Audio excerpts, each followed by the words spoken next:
vraie voix Sud Radio. 3 mots dans l'actu, Félix, qui sont cyclone, participation et gastronomie. Après la République, c'est moi par Jean-Luc Mélenchon. Le cyclone, c'est pas moi par Emmanuel Macron à Mayotte face aux sinistrés en colère. Il vient de repartir après une réunion de crise et une visite dans une zone enclavée. Participeront ou participeront pas au gouvernement Bayrou? Bruno Retailleau et LR se laissent désirer. François Bayrou leur fait des appels du pied, des clins d'œil pour ne pas dire la danse du ventre. Et puis quand le Los Angeles Times réunit tout le gratin de la restauration haut de gamme autour d'un banquet d'huîtres, eh bien disons que ces établissements n'ont jamais aussi bien porté leur nom, leur diminutif de gastro. Les vraies voix Sud Radio. On l'appelle pudiquement le mot de Cambronne quand on n'a pas envie de le prononcer parce qu'on est quelqu'un de bien élevé. Le mot merde, je l'ai dit, mot lâché hier soir par un président agacé, énervé, acculé par une foule en colère. Si vous opposez les gens, on est foutus. Parce que vous êtes contents d'être en France. Parce que si c'était pas la France, pour vous dire, vous seriez 10 000 fois plus dans la merde. Il n'y a pas un endroit de l'océan Indien où on aide autant les gens. C'est la réalité. Face à des habitants exaspérés par le manque d'eau, de nourriture ou d'électricité, le chef de l'État semble être passé comme ça plusieurs fois d'une émotion à une autre, du registre de l'empathie à celui de l'agacement non dissimulé. Je suis pour rien pour le cyclone. Vous pouvez me le reprocher, c'est pas moi. Voilà, le cyclone, c'est pas comme la République, c'est pas moi. Après sa visite d'une zone sinistrée particulièrement enclavée, le président a donc participé à une réunion d'urgence avant de se renvoler pour la métropole. Mayotte et la France jusqu'au bout. Nous sommes une nation, a donc tweeté le chef de l'État avant de redécoller. On en parlera. Excusez-moi. À l'analyse tout à fait juste d'Éric, on pourrait rajouter que c'est aussi l'exaspération d'un homme qui a compris qu'il ne sort pas de la nasse politique qu'il a créée. C'est ça, Éric Revel ? Oui, mais vous voyez, parfois on dit la gestuelle de quelqu'un qui parle est parfois plus importante que les mots qu'il dit. Mais là, ce qui est patent, parce que là on le voit pas, on l'entend, c'est que même dans sa voix, on sent qu'il est à bout. Ouais. Vous voyez, c'est-à-dire qu'il a une voix presque larmoyante. C'est-à-dire non, mais moi et pourtant là aussi on peut pas me faire le reproche d'avoir des gentillesses accumulées pour Emmanuel Macron depuis qu'il est au pouvoir. Mais là, franchement, on a un homme qui est acculé, on a un lapin qui est pris dans les phares et il sait plus comment sortir de là. Et la tonalité de sa voix prouve qu'il est à bout. Mais c'est pas très nouveau. Il a une voix d'enfant, je trouve. C'est pas très nouveau. En fait, il retrouve sa vraie voix qui est une voix plutôt fluette et une voix d'enfant qu'il a eue pendant sa campagne de 2017.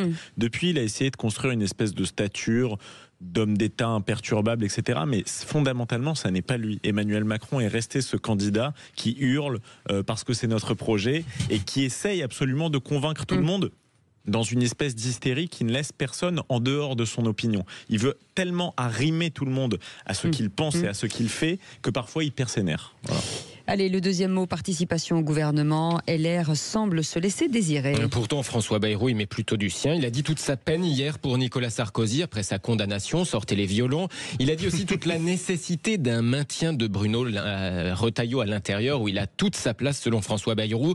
Bruno Retailleau qui se laisse désirer, oui, à l'image de son parti. LR participer au gouvernement Bayrou, eh bien, ça dépend du programme, expliquait ce matin l'eurodéputé LR François-Xavier Bellamy. Qu'est-ce que veulent les Français ?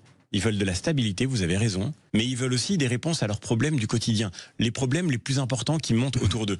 Vous avez 80% des Français qui considèrent que la violence est en train de monter dans leur vie, en train de monter dans le pays, en train de monter autour d'eux. Ils veulent qu'on réponde à ça. Vous avez 80% des Français qui considèrent que l'immigration illégale est en train de devenir un problème vital pour l'avenir du pays. Ça, c'est des choses toutes simples sur lesquelles on doit pouvoir avancer, à condition d'être clair, en effet, à condition d'avoir un mandat clair. Tout dépend pour faire quoi ? Notre participation, elle n'est pas impossible, tout dépend du mandat.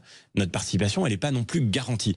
Participation impossible, mais pas garantie. François-Xavier Bellamy au micro de Jean-Jacques Bourdin dans le Grand Matin Sud Radio. Il faut que François Bayrou, de mon point de vue, arrête sa torture par l'espérance qu'il pourra convaincre la gauche. C'est fini, ça. Et donc qu'il choisisse son camp et que les Républicains arrêtent de barguigner. Maintenant, il faut qu'ils le soutiennent, franchement. Ce serait un scandale démocratique politique que lui aussi passe par la motion de censure. On parle de Rebsamen et Moscovici là, mais bon, c'est pas vraiment, ce sont pas vraiment des ténors en tout cas pour Rebsamen. Moi, je suis d'accord. Je pense que François Bayrou s'égare s'il pense qu'il va conquérir une part de la gauche. Je pense qu'elle est très chancelante. Je pense qu'elle a des intérêts politiques qui font en sorte qu'elle ne pourra pas renoncer à son alliance avec LFI, notamment en cas de prochaine législative.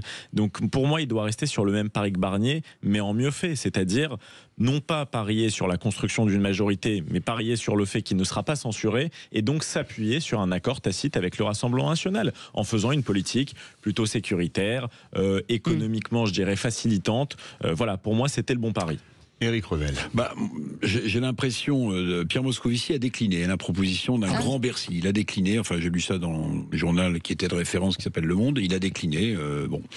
Mais si dans le gouvernement de François Bayrou, on se retrouve avec une majorité de LR, pardonnez-moi, mais ça ressemblera furieusement au gouvernement de Michel Barnier. Donc je crains que le Béarnais subisse une Bérouzina, vous voyez, une Bérouzina. Ça serait pas de peau. J'ai entendu le brouillon tout à l'heure. Voilà, vous avez entendu le brouillon, parce que en fait, les mêmes causes vont produire les mêmes effets. S'il a une majorité de LR dans son gouvernement, qu'est-ce qui se passera à terme? Peut-être pas sur le budget, peut-être sur un autre texte, il sera censuré. Mais comme le Béarnais, adorateur d'Henri IV, est un homme, sinon de conviction, en tout cas de tempérament, moi, je vous fais un pari qu'il n'attendra pas, s'il est sûr d'y passer, il n'attendra pas la censure, il fera mettre un deuxième genou à terre à Emmanuel Macron en démissionnant.